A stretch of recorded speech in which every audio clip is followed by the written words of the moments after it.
So we are called to order. We have Trustees Hayes, Meyerhoff, and Zowdy with us. Kathy, I believe you took the minutes at the last finance meeting. Yes, I did. Is that something you would be comfortable doing again for this one? Sure, happy to. That would be fantastic. And speaking of those minutes, they are the next item up. They are the minutes of the October 6th, 2020 meeting. It feels surreal that would be next year, last year now, but last year it is.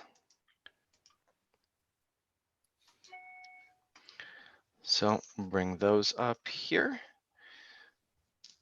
Okay.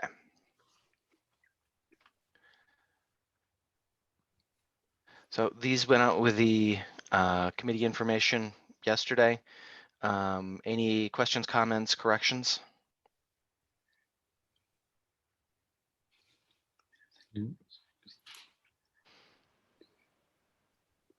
Sorry about the formatting. I don't know why that happened. I think I put it into, translated it into a Word doc, then into a PDF, and I don't think the spacing traveled well necessarily. But that stuff's formatting. What's really gets approved by the committee is the content. Oh, sure. Yep. We can adjust the spacing so that it's not as wonky before it gets posted. No, I'm good with it. Okay. If there aren't any adjustments to be made or comments to be added, then I would look for a motion to approve. I'll motion to approve. And a second? I'll second. All in favor? Aye. Aye. Minutes are approved. Great. Okay. Which takes us to the item up for discussion this evening. And I will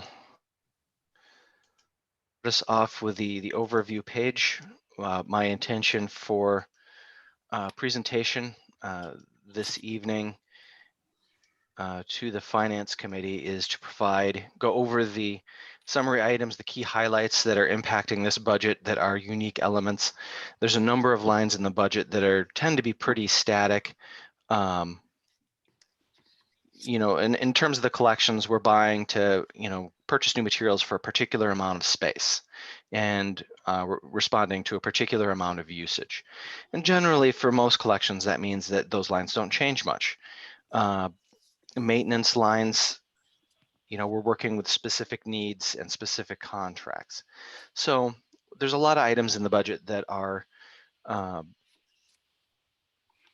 pretty consistent from year to year. So what I want to call particular attention to this evening, going over the process, as well as going over the highlights. What are the items that stand out in this budget that would be atypical items that we'll be seeing versus a,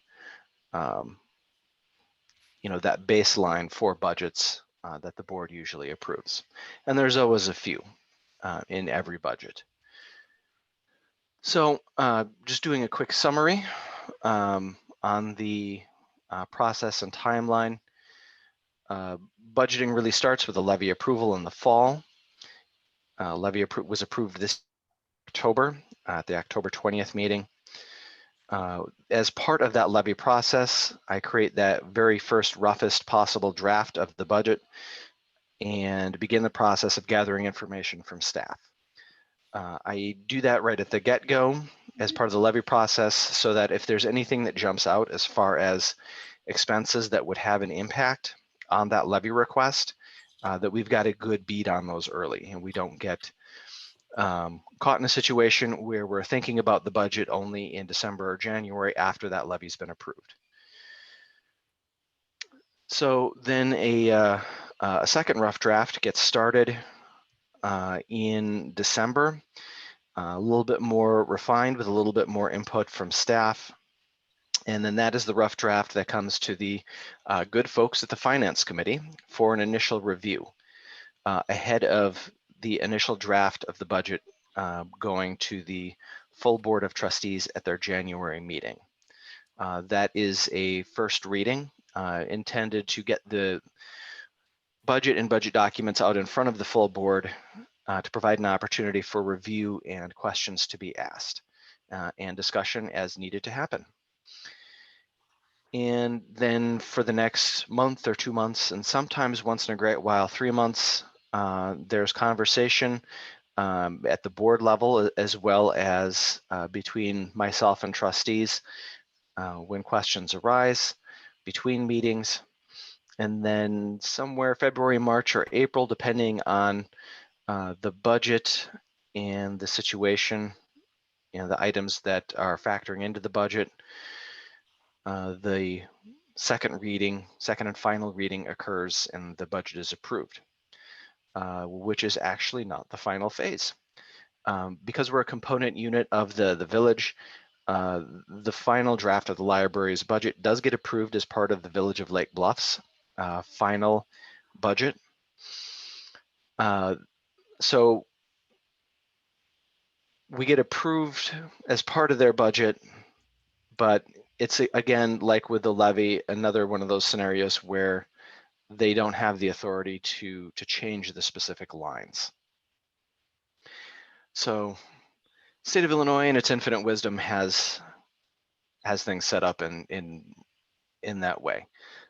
We've never really had any, when we've had discussions and back and forth at times with the board, it's been primarily about the levy. I can't recall that we've ever really had any objections that the village has ever had to anything going on with our budget. I should also note that the village approves, and we tag along with, because we're part of the budgeting process with the village, a 2-year budget. This is a process that they started, I want to say 4 or 5 years ago, switched to a method of approving budgets for the next 2 years. So we're on essentially a 2-year budget cycle. So that means that 1 year we're approving a budget for the next 2, and then the year after we are not really approving a budget so much as amending the one that was approved the previous year. And there's always changes that need to happen. The village, which has a pretty substantial budget, and because they are the party that's most responsible for getting out there and making certain that there's community engagement and notices put out per Illinois state law for the budgeting process for them tends to be a lot more work as a result. So that's why they're so fond of the 2-year process, because every other year it means a lot less work for them because they're just amending it. For us at the library, it generally translates to about the same process each year.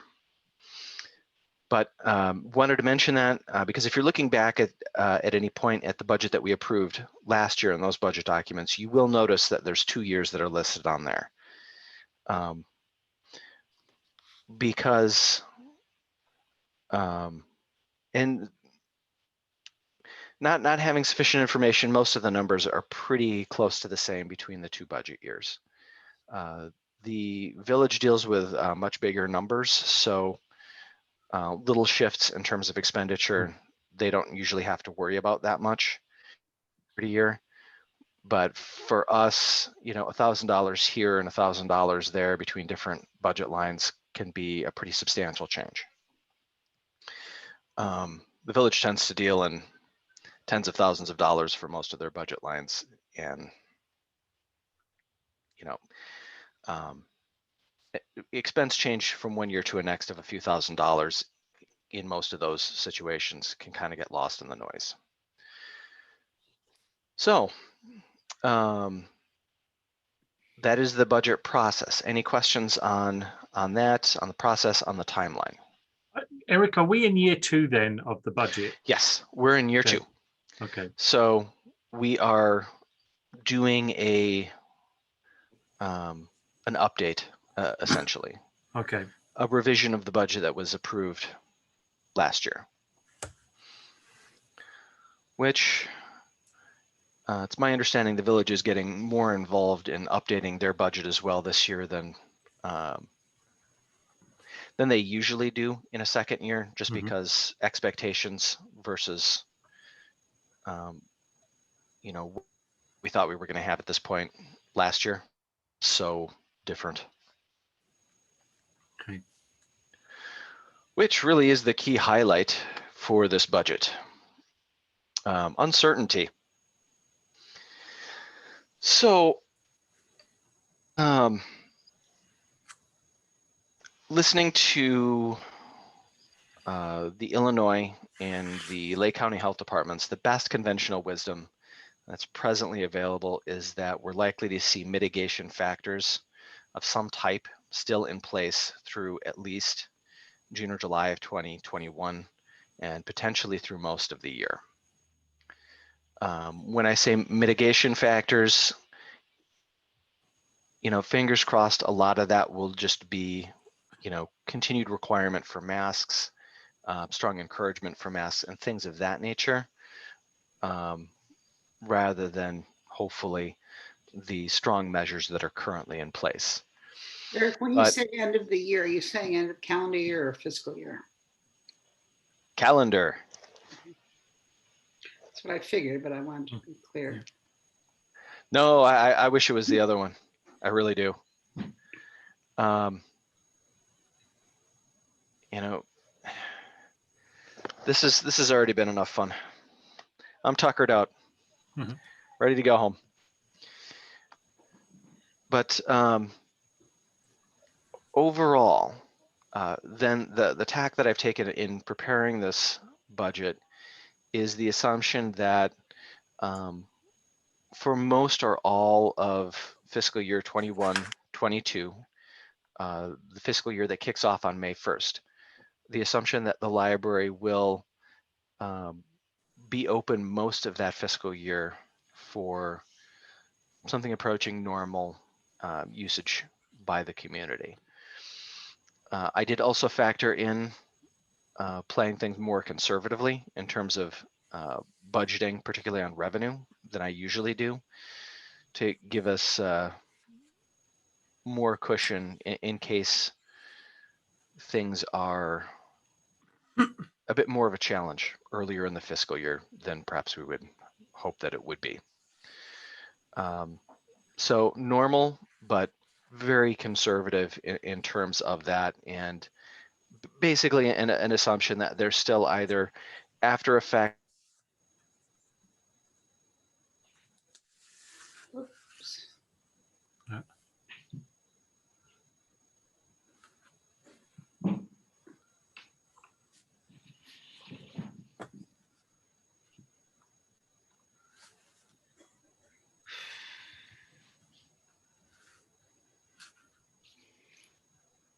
Well, Bill, while we're waiting, are you well recovered and everything back to Yeah. normal?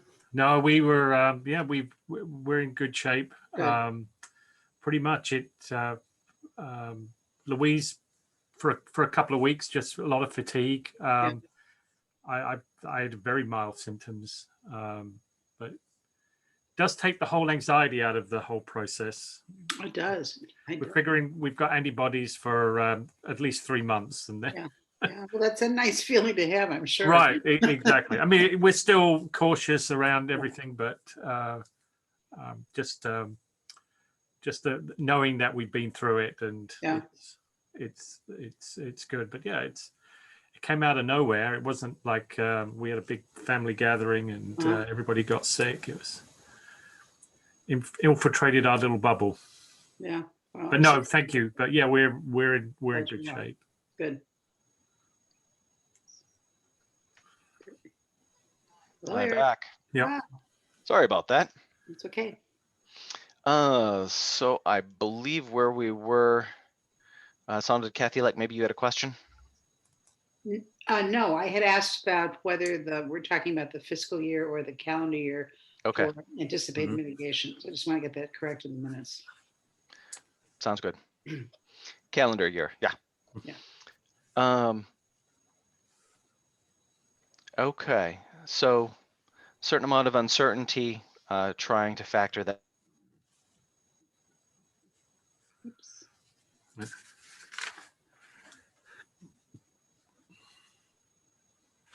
We do, as one of the other highlights for this budget, have a number of new software programs that are factored in.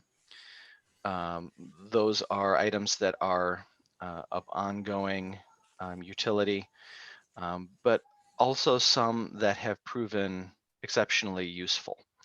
And that as a result, we're factoring in the tutor.com, SpringShare, and Beanstack are the three that in particular have proven to be very useful, and that we're looking forward to as enhancements for workflow and service offerings versus some of the other things like CrowdPer that really have been taking the place of being able to do things in person. And once we get back to being able to do things in person, a lot of the programs of that stripe will be able to part ways with. The other item that I would highlight on here as an absence actually from the draft budget for next year is a server replacement. Kathy and Bill, if you hearken back to the budget discussions last year at this time, one of the big items that we put into the budget that was going to be the big capital expense in this current fiscal year was replacing the server and a bunch of the electronic infrastructure around those servers. That hasn't happened yet in this fiscal year. I very purposefully held off on doing that because I wanted to see where we were going to land budgetarily towards the end of the year. And if it was going to look like we had a substantial revenue shortfall, particularly in the property tax revenue, then that would be something that we could hold off on to make up ground and get that budget to balance. Fingers crossed, in the next month or two, it looks like we'll see the last of the property tax revenue that we're due arrive. That being the case, we should be able to do, and I'm planning for us to do the server replacement this spring in this fiscal year, which means it's something that we aren't going to need to worry about doing next fiscal year. Oh, so you do it before May 1st. That's the plan. Okay. So just waiting on this last dollop of property tax funds to see that we're not going to end up with some great whacking shortfall there, and then we'll be good to go forward with that project. And what impact will that have on the current budget?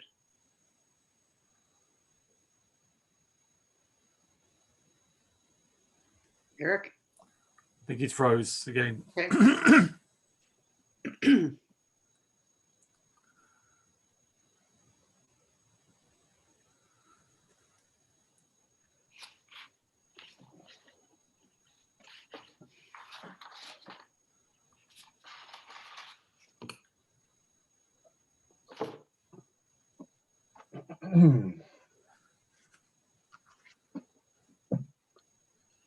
I move we add a budget line to get Eric a hotspot. Yeah, I was thinking of that. I actually thought about that in the last meeting. I probably should have followed up on that. In terms of the server, do you know, have we looked at not having a physical server, using like a cloud-based server? I don't want to get too off Jillian, are topic. you? I am not familiar. Oh, I'm sorry. I am not familiar. Okay. Matt, as long as we have a second, one of the things I was going to suggest to Eric, since we have a server discussion and software in and out because of mitigation, non-mitigation, so forth, the board had a technology committee for quite a while. Mhm. We were doing a lot of things with it, and then we weren't. So we decided it was silly to have meetings and then have them not occur. But something to chat with Eric about is whether at least having a tech committee in our back pockets in set up for these kinds of things. I don't know that it's a committee that really needs to meet all year long unless we've got something major happening, but just to consult off the board level and then bring recommendations to the board might be very useful. Yeah, I would agree. Yeah, so I think you've got a background that might help us there if that's something you'd be interested in.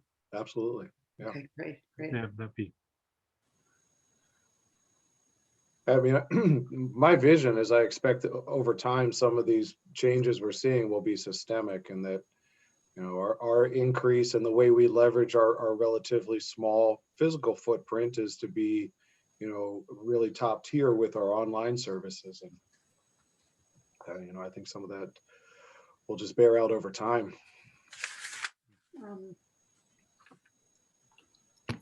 I'm sure you know we have a brand new website. Yes. So that's just starting up. So Martha was real involved with that. And I don't know the whole team that went into that, but it might really be a good time to pull all these things together before to avoid piecemeal planning, and sometimes that backfires. So. Yep. There was quite a few staff involved with the website, but Martha is the point person. Yeah, I know. I'm sure in the planning phases it was a much larger group. She's done a great job with that. She has. Yes. Yeah. I'm having a wonderful evening with AT&T. You are. You have AT&T. That's ours as well. Yeah, at the moment. Kathy, your last question was asking what the impact would be on the fiscal budget. Yeah, thank you very much, Jillian. Jumping in on that, there was an expense that we budgeted for in the Perfect. current fiscal year. So there's $40,000 that, provided we get the revenue, Right. is there budgeted to be expended. Good. So would rather use that funds that we had set aside versus carrying that expense forward. And they need to be replaced. They're due. Always better to replace that stuff before it fails. Matt had a question about the server after we lost you. So. Okay, Matt, fire away. Yeah, I was just wondering if we had explored a cloud-based server.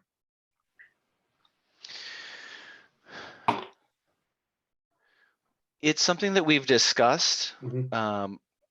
We have a cloud-based setup for our a growing amount of the stuff that we used to have hosted in the building. So our integrated library system software, Sierra, is hosted in the cloud. You know, we used to have that in the entire card catalog and catalog of patrons hosted on site, and that's hosted virtually in the cloud out in a server farm in Oakland, I believe. Out in the ocean. But hopefully not. But some of them are now. They put them underwater. Just are for, they? Yeah, well, for thermal purposes. You know, that makes sense. They can actually leverage the water as a cooling mechanism. Yeah. Yeah. You know, I thought you were, you know, making a California dropping into the ocean or fleeing the wildflower flyers. I'm avoiding any political satire right now. It's a safe bet. Yeah. It's a safe bet. But no, now that you mention that does make a lot of sense. You know, the water would do a great job, you know, keeping it nice and cool. And certainly the heat is a big problem with when you get that many computers together. Yep.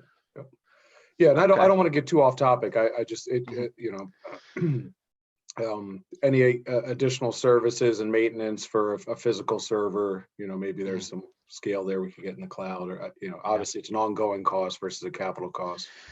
We've been scaling down with each iteration of the servers that we've had over the past 20 years. So I think, most of, and a lot of what we've still got on site tends to be things that are, really focused on the maintenance of the local area network. Mhm. Being able to log into the computers and maintaining the staff profiles, and most of the big data storage items are now off-site. I will follow up once we get into really the conversations this spring with our land maintenance folks as Eric, to what our options are, because it's a good question. When we lost, I know we want to get back to the budget, but I had told Matt, I gave him a little background that we used to have a tech committee when we had tech purchases and so forth. So maybe this is something you guys could follow up on and chat so that you keep him informed. And if you think the need to have a committee in place for these decisions, we can certainly move ahead with that. So you guys can kind of take the lead on that. Sounds good. Great. No, I'll set up a time, and it could be a good opportunity as well if you have any specific questions about the budget as well, in terms of anything there, how that works, being one of the new faces on the board. Yeah, there's a lot to digest there. Yeah, and the way that municipal entities set up their budgets follows sets of guidelines laid down by the Government Accounting Standards Bureau. So if you ever hear, well, she was at the last meeting, Bettina, referring to GASB, talking about, and it generally results in a budget for municipalities that bears. Scott, when he was, bless his heart, when he was on the board, always told us that it looked like we had an upside down budget based off of the ones that he'd seen working in corporate. So it's idiosyncratic, but we'll, take a look, and we'll certainly, you can get the sense of it here looking at the documents. It's relatively straightforward. Okay, hopping back into the budget. Okay, the one item that I think we might consider having on the budget for next year would be potentially the parking lot. We've discussed the parking lot in previous budget years and the possibility of having that either replaced and expanded, capturing a bit more space. If you've ever been, I'm sure you've been behind the library at some point. There's an island in the middle of the parking lot, a peninsula that sticks out and could be turned into another parking spot. So space that could be captured there. The conventional wisdom to this point has been that if at all possible, we really want to try and hold off on doing that parking lot until we were able to get the construction projects related to the expansion and renovation of the library off the ground, because those could well entail having a variety of big trucks back there, in which case, if there's a possibility that you've got heavy machinery tearing up pavement, better for that to happen on the nasty old pavement and then replace that. We are getting a situation though where the patchwork is having less effect. We're getting more patches back there where it's kind of more of a, not so much a pothole as a patch of gravel in the spring. So that combined with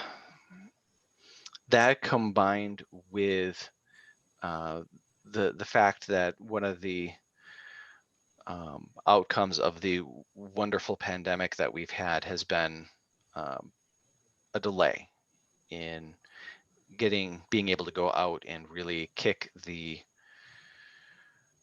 capital campaign into high gear, and therefore subsequently a delay in when we'll be able to get that project going as well. I think it's worth considering that this might be a project that we could potentially tackle now, and that I think is worth considering doing sooner. I don't want to end up with a situation, where things get, rocky enough back there that it would end up unsafe. It's not unsafe, but I like to replace things before they get there, and it's definitely getting less good. So that's one that I tentatively have in the budget right now, and I would like to have a discussion with the Building and Grounds Committee on in January or February to gauge whether that would be a fit for the budget or should be delayed again. Even considering that at this point it's looking like potentially a longer delay than we had initially anticipated when we had put that project off. And there, Eric, are you looking at a complete resurfacing then and taking the island out in that 20,000? Is that just an estimate on your part as a placeholder, or is there a quote? It's a placeholder. Okay. Yeah, there isn't a quote behind that. Well, we'll talk about this. Yeah, we'll talk about all this at building. I was just going to remind all of us that the village does resurfacing late spring, and we could get on that bandwagon, which you want to consider. Mm-hmm. That would be plan A, would be to jump in as part of their bid. So we have tentatively tried to do that in years past. We know that we can. The village has been receptive and happy to get us in there. It's a conversation we've had. So it's when we're ready to go. Okay. Any questions, comments regarding some of the highlights here as far as the budget for next year?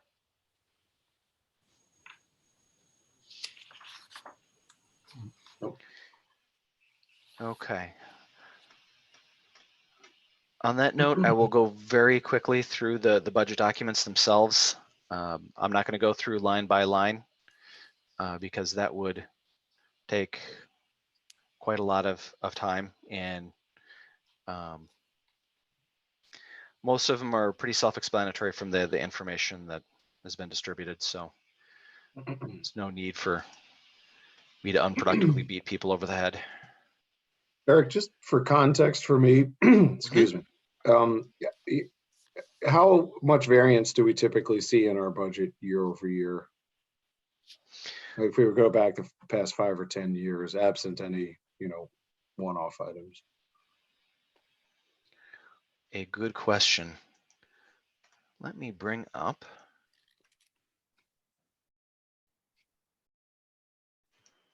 Where are you? There you are. I'm just bringing up the spreadsheet version of the budget documents here because that has more years than just the 3.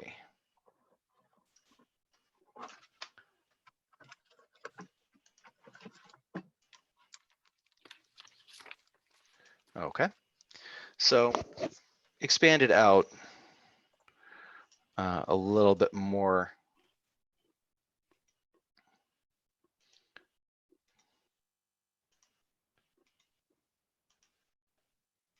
The numbers as far as expenses year to year, we're usually fairly consistent. In terms of expenses, as well as the numbers that we budget from year to year. So, I mean, you can see here,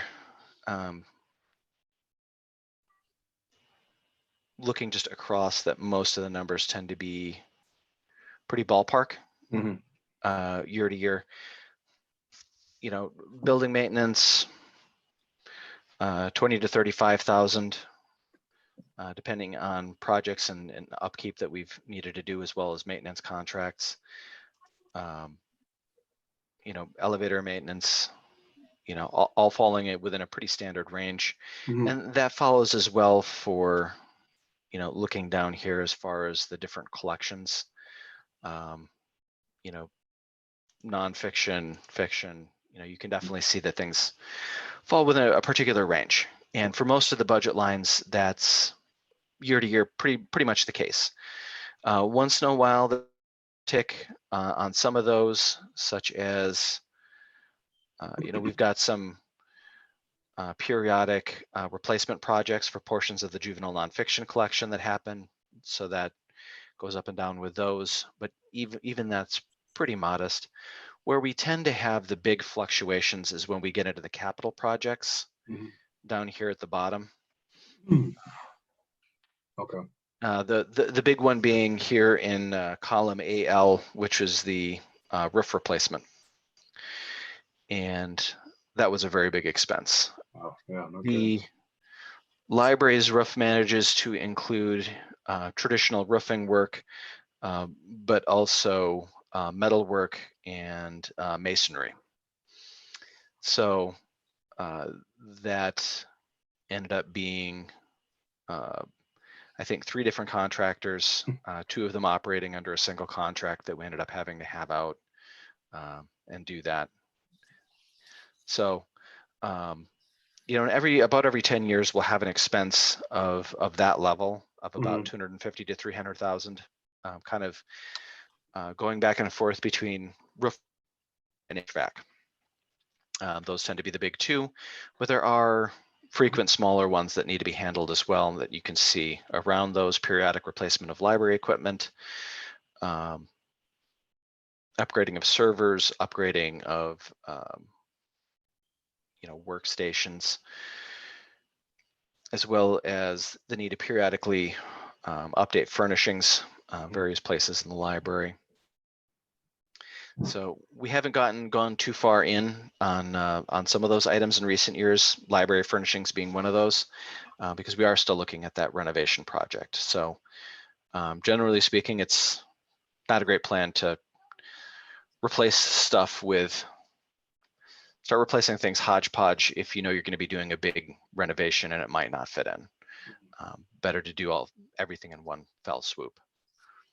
Eric, what was the 125 for computer equipment? What going back a few years under your AA 78? AA. You've got 125 in there.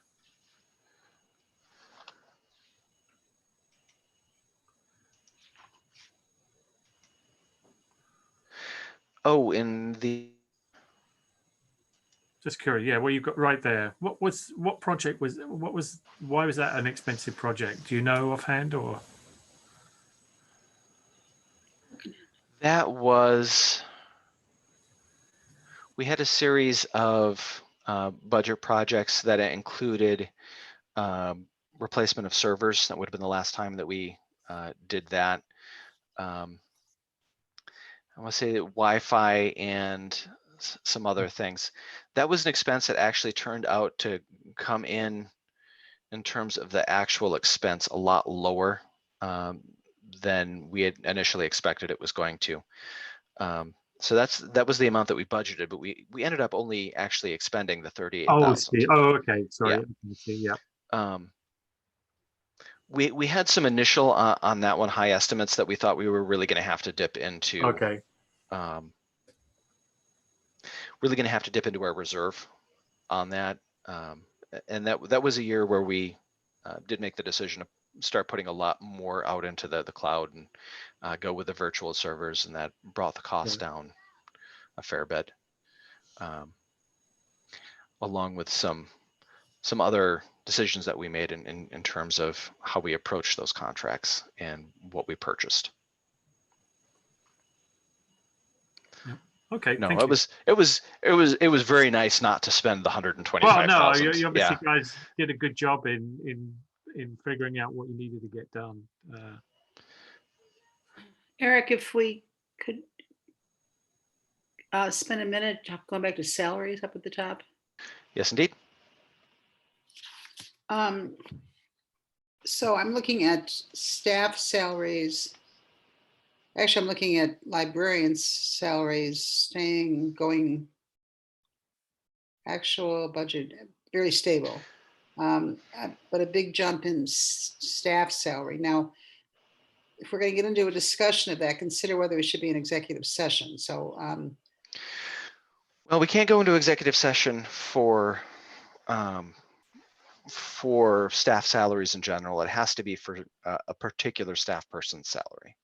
okay, then just with that in mind, we've gotten, I think we've passed a line in open board meetings and discussing salary trends. So I defer to your caution on it. But if you could talk about why we've got an 11% jump in staff salaries anticipated.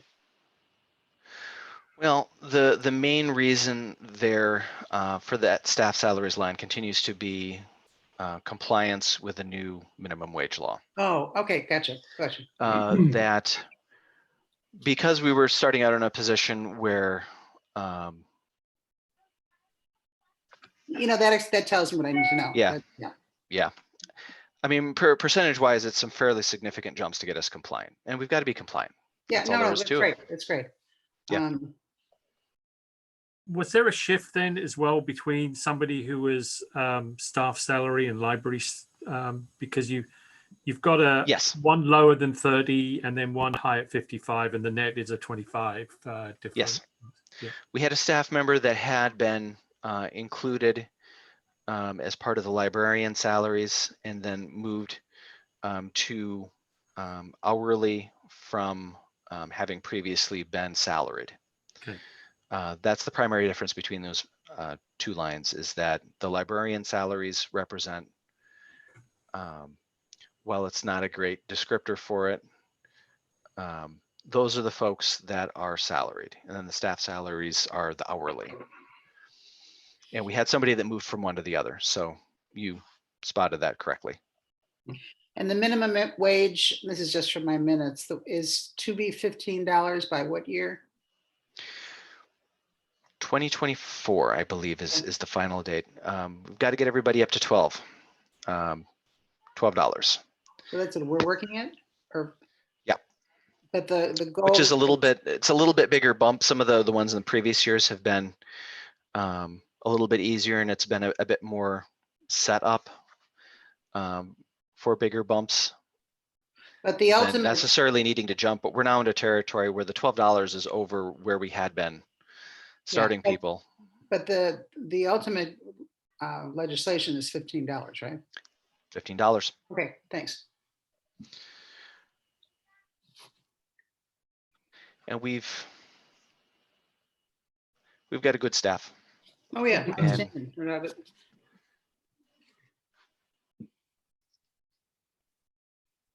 Okay. Any additional questions on the just going through in a whirlwind tour here. In terms of looking at the budget, we've got the personnel expenses up at the top. One area that we probably will see a bit of a chance to have expenses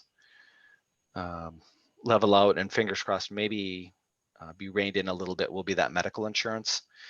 The reason for that being that we joined a couple years ago the North Shore Employment Benefits Co-op to really get under control by joining a larger purchasing pool, some of the expenses and huge increases that we'd been seeing for that medical insurance. And overall, we have seen better increases in terms of lower rates year to year. But being a new joinee to the co-op, we're tasked with paying in an additional new member amount. each year for the first few years. So we will, not this coming fiscal year, but I believe in the next year or two, be past those payments, and they are ramping down in any case. So that'll be $10,000 or $12,000 that we won't need to be budgeting for as part of that. And that will be helpful because medical insurance is a pain to budget for. So any breathing room that I can get there is much appreciated. When does that take effect? Those, the end of those payments?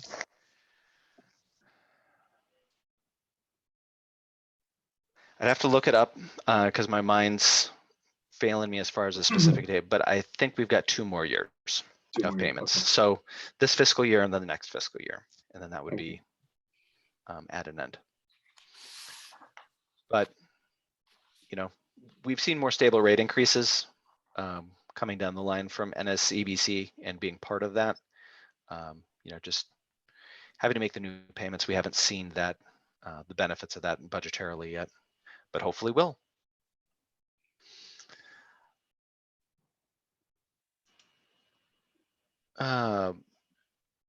You know, then we've got the contracts, services, and commodities, which really can be broken up into 2 sections. One where we've got contracts centered on supplies and maintenance, building, elevator, grounds, etc. And then the second half of that is things like programming and collection support. So again, most of these lines tend to be pretty standard. The top batch, because they're based off of heavily off of contracts and known expenses, you know, we have a pretty consistent idea as far as what we'll need in terms of office supplies and technical supplies from a year-to-year basis, and we know precisely how much money we're going to need on computer services because we've got that in right with our land maintenance folks. Down in the collections, you know, again, pretty standard. Couple small shifts, some additional support for e-reference, as well as for some additional support for some of the software programs. The software programs I'd mentioned, and in terms of the additional e-reference support, hoping to, in terms of Hoopla and Canopy, be able to continue to sustain the expanded offerings that we rolled out in the spring. So we had increased the limits on those, and that's been very well received. So that would be a plus if we could continue that forward.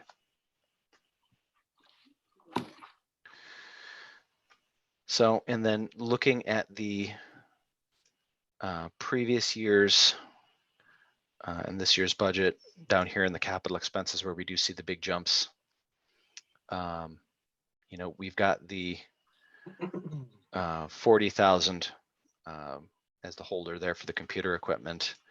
And then right now the placeholder there, the 20,000 for the potential refinishing of the parking lot. And you can see here, you know, we made a point. Gosh, was that only last fiscal year that we added that? I guess so. But for the fiscal year 2020-21 budget, when that was being approved in 2019, made the decision to add this line transfer to reserve. Before, the funds as far as what was budgeted to go to reserve was kind of mushy.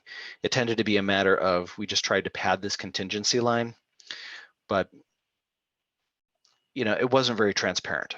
So we made the decision, a very good decision in my opinion, to add that line so that clear what we were aiming to be that core number that was going to reserve. Yeah, for a little background from Matt and perhaps for Bill, I don't know if he was involved in this then, but when we, the year we put in the roof, we also levied more than was recommended by the village. or I should say the minimum allowed.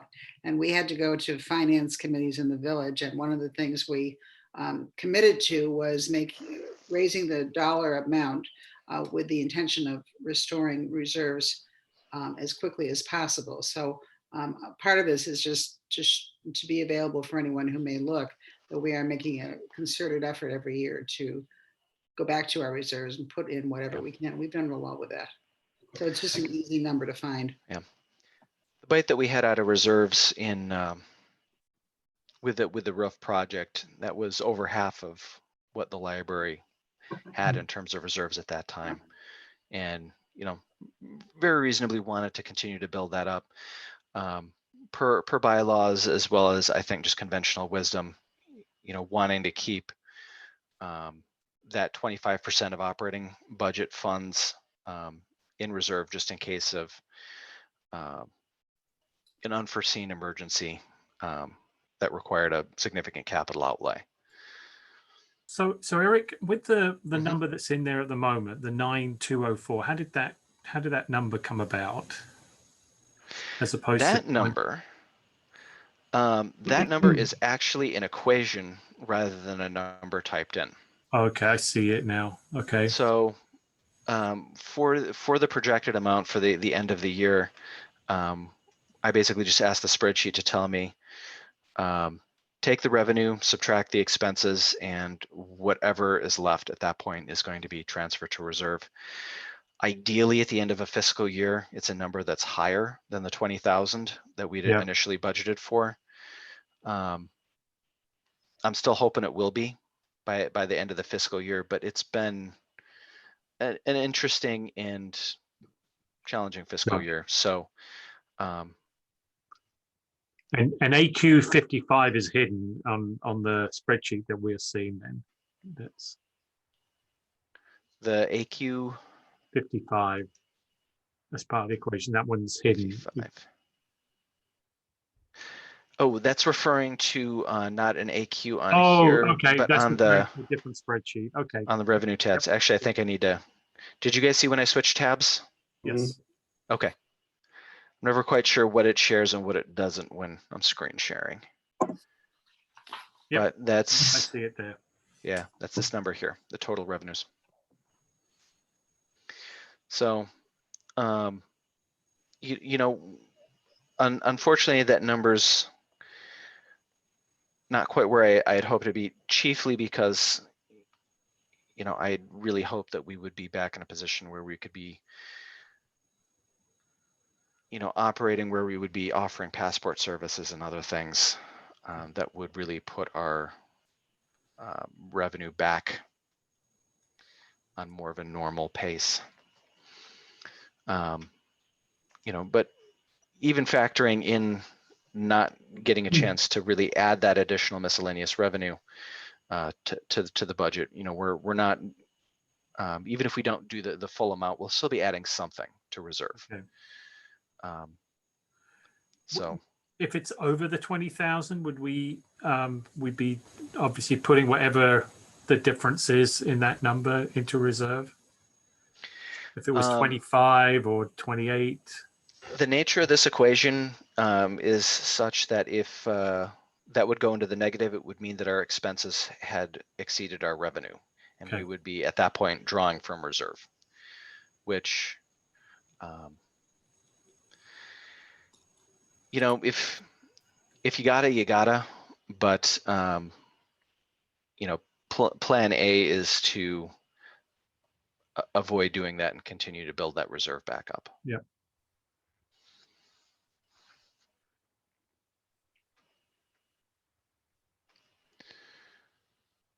So any other questions on the capital expenses?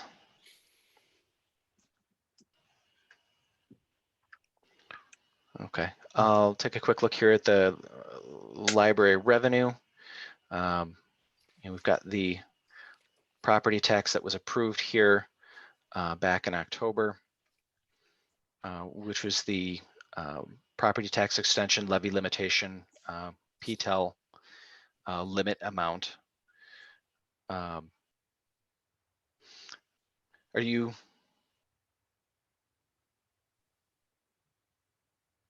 Oh dear. Okay, we were good there for a while. We were doing really well there for a while.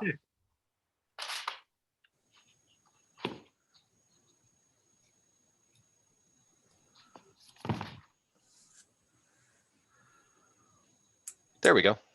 Oh, that was quick. That was relatively less painful. Okay. You're not doing this on purpose, are you, Eric? No, just freezing on No, the no, screen. no. It's hard to gauge. You know, there'll be like weeks at a time where the connection seems pretty solid, and then for whatever reason there'll be days or parts of days where just all over the place. Mhm. So on behalf of my internet connection, apologies. I'm not doing anything that I'm aware of. No, I was mentioning the PTEL extension for the property taxes. Had that come up? Is that something you've run across before, Matt? The PTEL? It is not. Okay. Basically, there's a formula, numbers that you have as far as the EAV for the community that get combined in an equation with numbers that are provided by the state of Illinois. The big one being the CPI, Consumer Price Index, that the state calculates, and that spits out the property tax extension limitation limit. And that, if you're not a home rule community, is as high as you can increase your in a given year. If you're not what type of a community? Home rule, Okay. which is a category that communities can elect to put themselves in, like Bluff has. And that does mean that you can exceed that PTEL limit. The Lake Bluff Village Board, though, when they did home rule, because there was concern about that, made a promise to the taxpayers that they would not exceed PTEL. And while the library isn't beholden to that promise, generally, unless Nor we were have, aware of it, Eric. We were not made aware of it at the time that it was made. oh, we were we were aware of it at the time, and looking back at the actual draft, Mary Pergander, who was the director at the time, and actually Okay. insisted that they even put in their language specifically stating that it did not apply to the library. So there isn't any gray area as far as whether it does or doesn't. You know, looking at the full text of it, which I found interesting when I read the full text of it, because, you know, Kathy, you know, having sat through some of the finance committee meetings with the village, there's at times been a bit of back and forth and hemming and hawing there, so suggesting like they kind of felt like maybe it should apply to us. Yeah, this is the But it first I've specifically heard, spelled out that it doesn't. Like, this is the first time I've heard it as a board member that it actually was, the library board was advised. So there, and that's Yeah. just because of the time, passage of time and communication. So yeah, and but generally speaking, unless the library has a reason to go over that limit, generally we don't. Yeah. Just so I have this correctly, PTEL is something that limits the tax increase based on CPI and equalized assessed value. Mhm. Unless you're a home rule, which Lake Bluff is. However, the village has promised not to exceed the PTEL, but exempted the library from that promise. Mhm. Okay. Yes, you've got it. Okay, but I get and it. because we're included with their levy request, they do get unhappy if we go over the PTEL. But generally, because we've always had very good reasons when we've done that, you know, there's been discussion and hemming and hawing, but, you know, they've never, you know, been completely up in arms when we've had to, and it's been rare that we have. and without belaboring this, I think you can correct me on this, but I think, Matt, for your information, we cannot go more than 5% over that PTEL without public meetings and so forth. So we don't have the ability to just go hog crazy and whatever we feel like. Thank you. 5% increase triggers truth in taxation. And if you're going to go percent increase bigger than that, then yeah, there's a whole new wave of requirements that you have to meet Wow. Okay. in terms of letting the public know. Okay, so that's property tax. And then again, with the revenue, looking at the various miscellaneous revenue sources, just overall trying to budget fairly conservatively as far as expectations.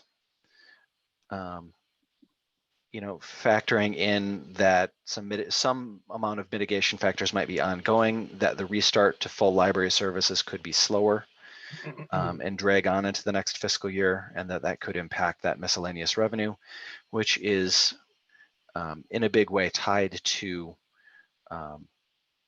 ongoing normal activities and services at the library. Some of the items down here under the other that are not tied to that and are more static as a result, the contribution that we received from the village as part of the very tangled and many threaded agreement by which the museum occupies the wood building, which the village is a party to. We receive an amount from the village each year covering intended to cover the cost of exterior maintenance. That's that 9,000. That's a set expense. The amount that we get with our District 65 and District 115 agreements is a set expense. Interest, because it's dependent on what we've got in the bank to accrue interest, is a bit more static, but of course is dependent on interest rates. So Interest rates, what are those? not Money's much again, free. unfortunately. Money's free. If only. No, in some of the recent years, actually, we've been doing very well with the interest rates. Most of our money, when it isn't up to being spent, there is the Illinois funds accounting that is a interest earning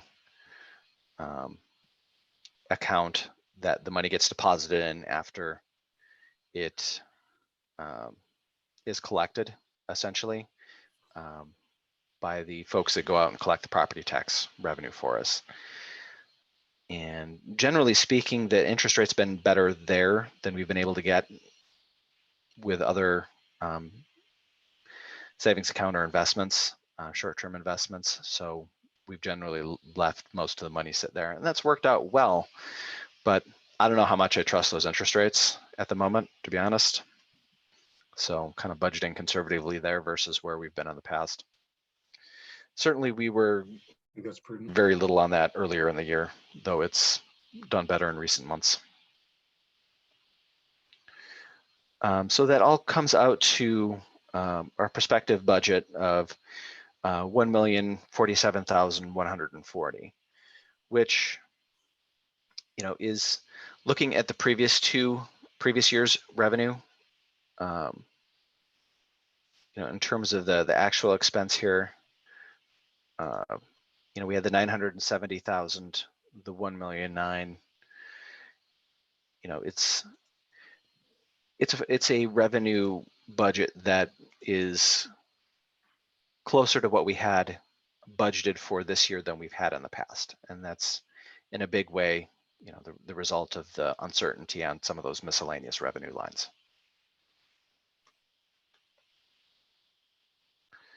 Any questions on revenue?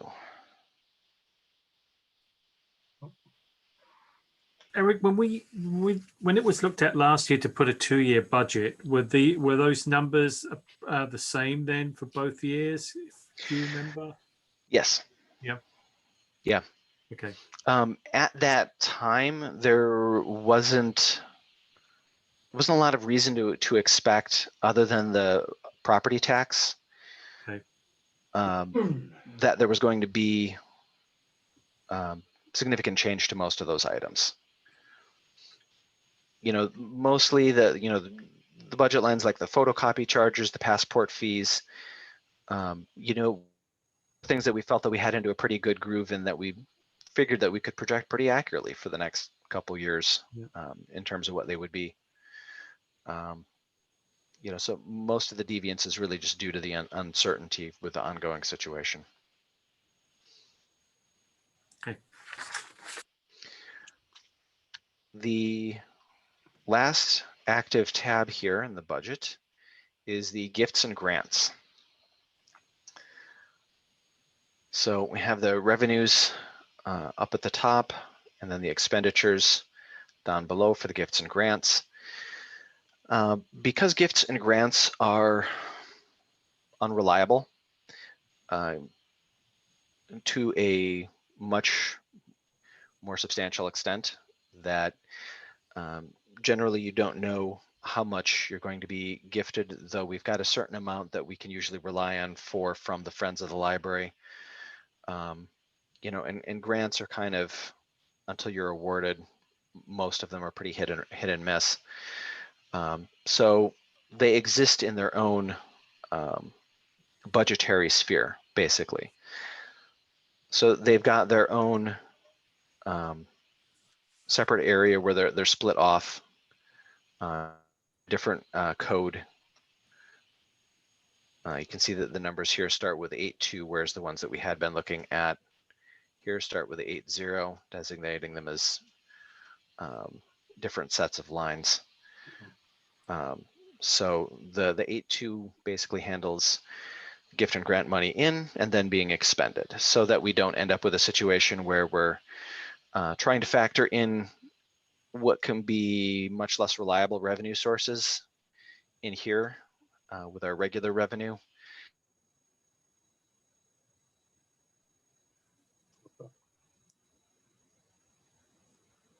That doesn't potentially pan out, whether it's not being as fortunate on grants and getting those, or a donor that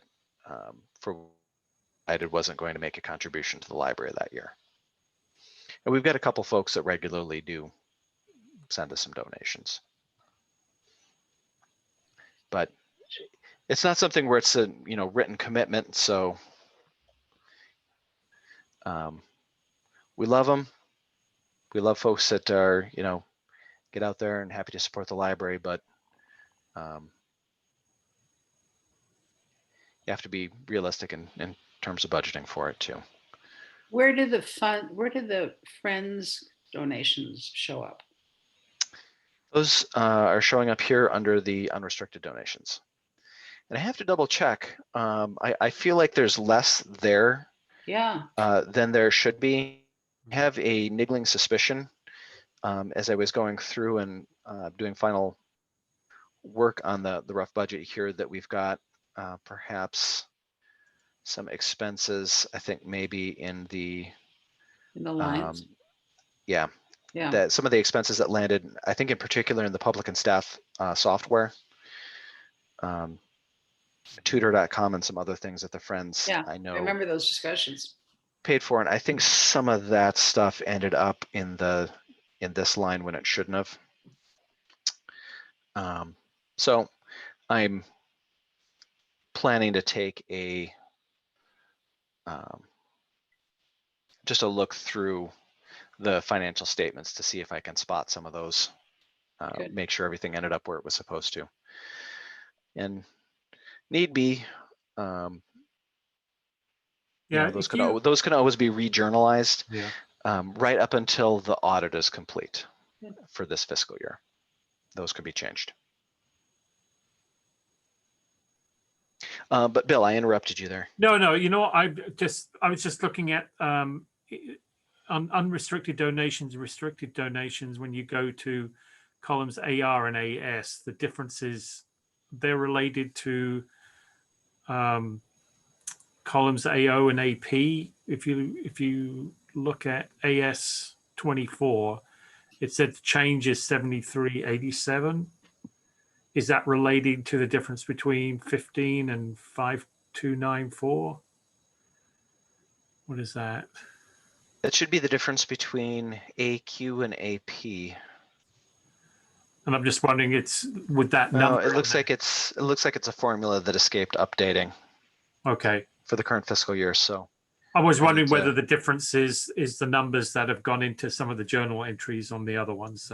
That's all. no, it looks like actually it's still comparing budget to actual from here and here, Okay, AN and that's what- AO. yeah. Yeah, that's it. That's what it is. Yeah. Need to get it updated for here.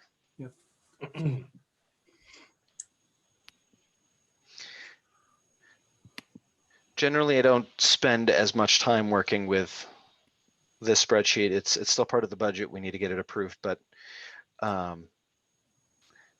it's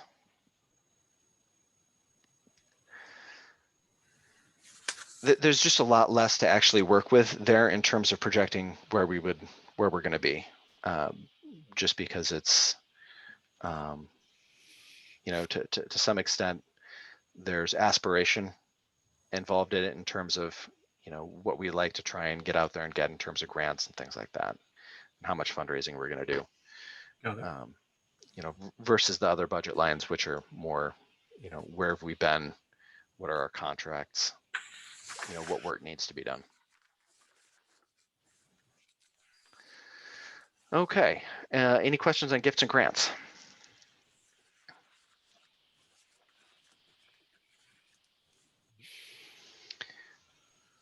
Okay. So that is a quick tour of the budget. There's greater detail on information in greater details and information in what was sent out.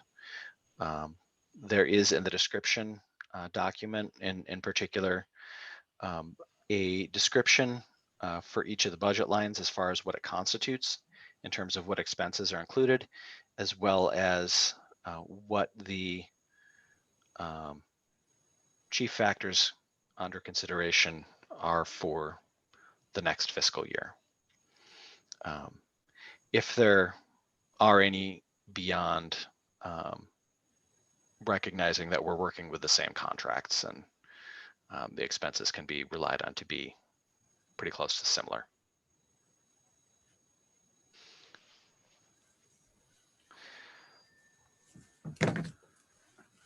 Right.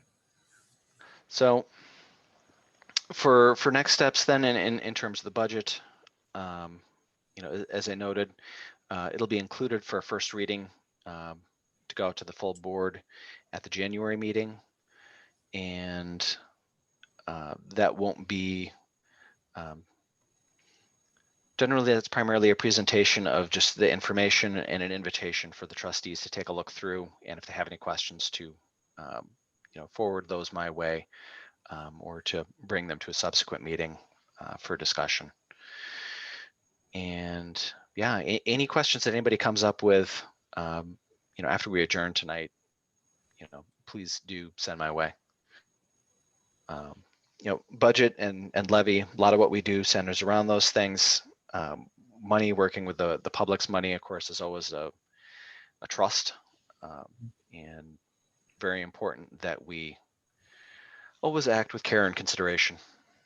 And doing that can't be anything other than careful when you're working with the public's money.